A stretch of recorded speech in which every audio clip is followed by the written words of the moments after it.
Guys, na ano ko i-video no, mayong adlaw sa mga viewers diya. Sa nako i-review sa akong pen pointer na ginagamit sa pag-metal tech din ako. Nako yung mga pen pointer na gamit guys, tulo ni kabuok. Sa kani bago lang ako ni gamit, 2 weeks lang na abot ni ikan sa pag-order nako no. So nako yung ani na model gapon na nigamit tong mga last na kong video na kuha na siya na guba kaya nasudlan og tubig diri oh. Okay na ako masyado tarong sira. So once gamit ako to siya sa no nasudlan sa tubig diri. So naguba na siya. So nag-order na pag-uog na ni. So kanina mga pinpointer, mga chip pointer na siya no. Pero ang duha ani siya guys, pareha sa similar. Ni isa lahi na siyang isa. Ang kaning duha, kaning pinpointer kani siya. Kailangan naman siya og i-gun balance sa high kanang taas na minerals na yuta na namo ko sample diri. Taas na mineralization sa yuta no.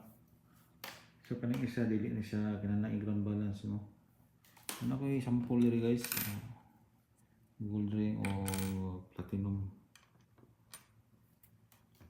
So now na tuning kaning dili ground balance. So di siya mag-pulsing sa yuta na high nang taas og minerals no, kanang mga mineral. Dili siya mag-create og sounds. So kanina gud siya dugay-dugay mo ni pinakauna nako pinpointer. Mag 5 years na ni siya sa gamit. Sunod kaning isa dayon kini. So testing so kanisa guys mabolan yun siya di kaysa makapenetrate og 3 inches. Kanang tay sample diri kaning gold na singsing. Mabon siya. Ano siya? Kung dili siya mag-pulsing, di siya magtingog sa walay signal.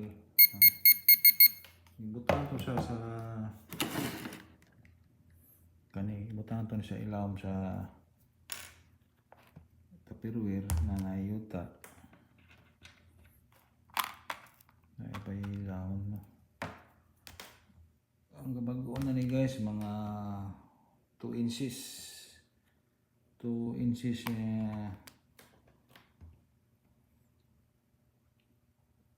almost 3 inches.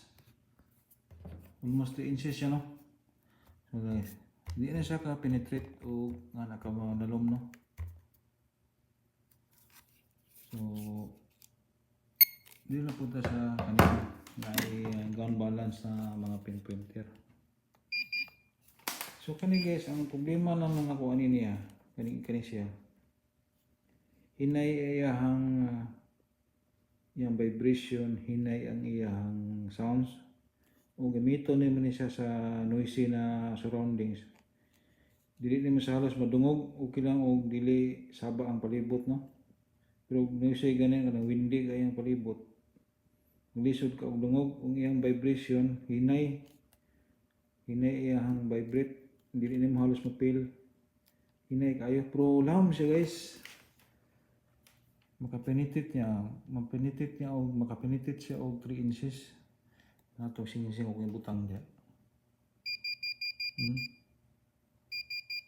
Hinay lang jud iyang tingog na sa vibration alarm with vibration.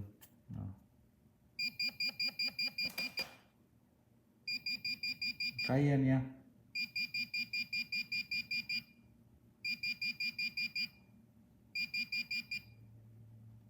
Ang problema lang gud niya kay kung di na siya mag-ground balance, mag-pulsing siya sa mga kanang yuta na taas og mineralization ba. No, akong ni kondis kilid.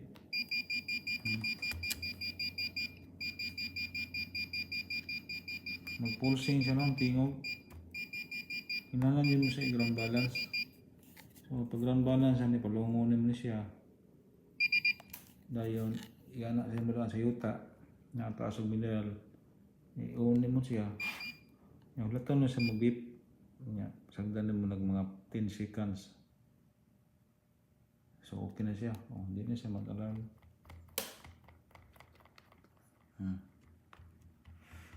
hindi na mo ito tunga ang na-gold madetect na niya hindi wala na niya hindi mo ito tunga so kaya niya ang happy 3 inches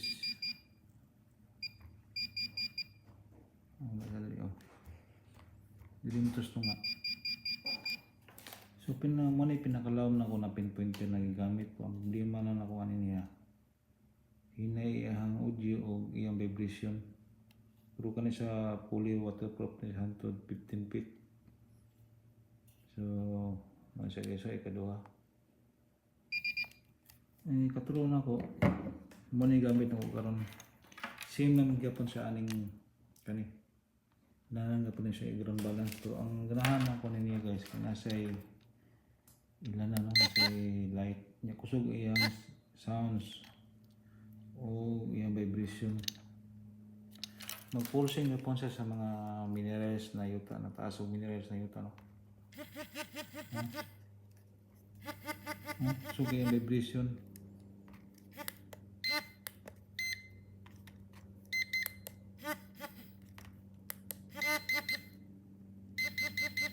yung sounds o vibration kusog kayo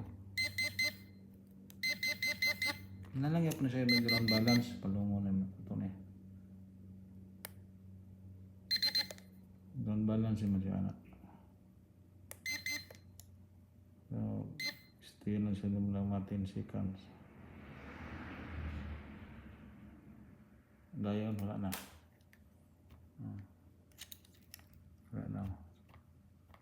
di siya ito nga so ito nga mo itong gold ring hindi siya kitkilid wala na hindi siya mga pulsing maganahan ko na siya ka nasa suga na nasa gauge pa kung doon ang target o layo pa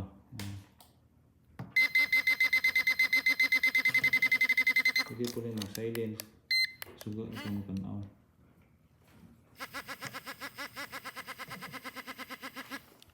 gusto mo yung vibration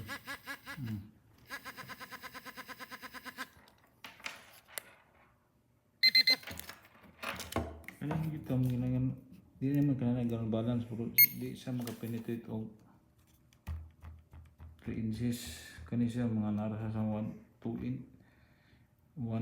inches and a half lang yun siya maboro kayo hindi niya kaya ipagsalan kung sa gamiton so guys thank you sa pag-tanaw sa kong mga review comment lang